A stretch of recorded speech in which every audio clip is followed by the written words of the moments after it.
പ്രിയമുള്ളവരെ, ഒരു ആശംസാ പ്രസംഗം എങ്ങനെ നടത്തണം എന്നതിനെക്കുറിച്ചുള്ള ഒരു ചെറിയ വീഡിയോ ആണ് ഇവിടെ ഇടുന്നത്.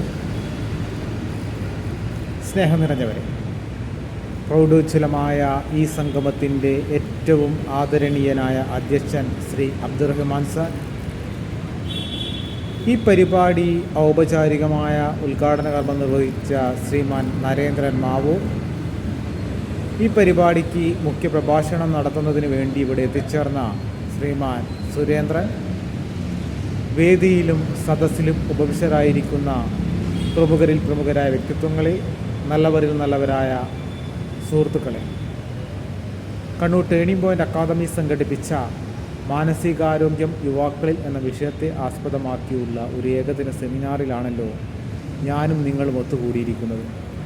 നമുക്കറിയാം, കണ്ണൂർ ടേണിംഗ് പോയിൻ്റ് അക്കാദമി എല്ലാ ശനിയാഴ്ചയും ഇതുപോലുള്ള ജനോപകാരപ്രദമായ കാലിക പ്രസക്തമായ വിഷയങ്ങൾ ഏറ്റെടുത്തുകൊണ്ട് ഒട്ടേറെ സെമിനാറുകൾ സംഘടിപ്പിക്കാറുണ്ട്. എന്നാൽ ആദ്യമായിട്ടാണ് മാനസികാരോഗ്യം യുവാക്കളിൽ എന്ന തലക്കെട്ടോടുകൂടി ഒരു പരിപാടി സംഘടിപ്പിക്കുന്നത്.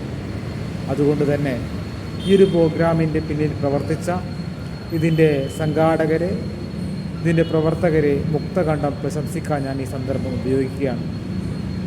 കണ്ണൂർ ടേണിംഗ് പോയിൻ്റ് അക്കാദമിക്ക് ഇനിയും ഇത്തരത്തിലുള്ള പരിപാടികൾ സംഘടിപ്പിക്കാൻ ഉള്ള സന്മനസ്സും ആരോഗ്യവും എല്ലാം എല്ലായ്പ്പോഴും ഇതിൻ്റെ പ്രവർത്തകർക്ക്, ഇതിൻ്റെ സംഘാടകർക്ക് ഉണ്ടാകട്ടെ എന്ന് ആത്മാർത്ഥമായി പ്രാർത്ഥിക്കുകയാണ്. ഇതിനുശേഷം നിങ്ങൾക്ക് മാനസികാരോഗ്യം യുവാക്കളിൽ എന്ന വിഷയത്തെ ആസ്പദമാക്കി ഒന്ന് രണ്ട് വാക്ക് സംസാരിച്ചതിന് ശേഷം ഈ ഒരു പരിപാടിയെപ്പറ്റി, ഈ ഒരു വിഷയത്തെക്കുറിച്ച് വിശദമായി സംസാരിക്കാൻ മുഖ്യപ്രഭാഷകൻ ഇവിടെ എത്തിയിട്ടുണ്ട്. അദ്ദേഹം വളരെ ആധികാരികമായി, വളരെ വിശദമായി ഈ ഒരു വിഷയത്തെക്കുറിച്ച് സംസാരിക്കുന്നതാണ്. മുഖ്യപ്രാസംഗികനും അതുപോലെ ഒട്ടേറെ ആശംസാ പ്രാസംഗികരും ഇവിടെ സംസാരിക്കാനുള്ളത് കൊണ്ട് ഞാനധികം ദീർഘിപ്പിക്കുന്നില്ല. ഈ ഒരു പരിപാടിക്ക് എല്ലാവിധ ആശംസകളും നേരുന്നതോടൊപ്പം ഈ പരിപാടി ഒരു വൻ വിജയമാകട്ടെ എന്ന് ആത്മാർത്ഥമായി പ്രാർത്ഥിച്ചുകൊണ്ട് ഇത്രയും നേരം എൻ്റെ ശബ്ദം ശ്രവിച്ച നിങ്ങൾക്കെല്ലാവർക്കും എൻ്റെ സ്നേഹവും സന്തോഷവും അറിയിച്ചുകൊണ്ട് ഞാൻ നിർത്തുന്നു. ജയ് ഹിന്ദ്.